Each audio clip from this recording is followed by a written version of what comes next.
সামনে চলে আসো, সামনে চলে আসো।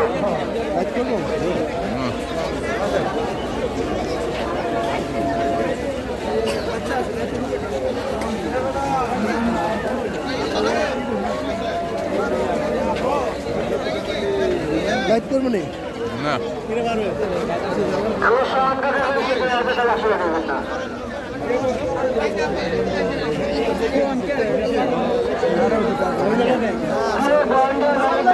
আপনাদের দৃষ্টি আকর্ষণ করছি, জানি আপনারা খুব কষ্ট করছেন, তারপরে বলেছি কেউ অযথা বাসি বাজাবেন না, বাসি না বাজিয়ে একটু যতটুকু মেহনত করেন করবেন।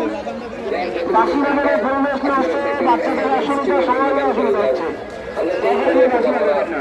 যতটুকু সম্ভব আসেন ভাই, আল্লাহর মসজিদের জন্য দান করে যাই। আমরা সকলে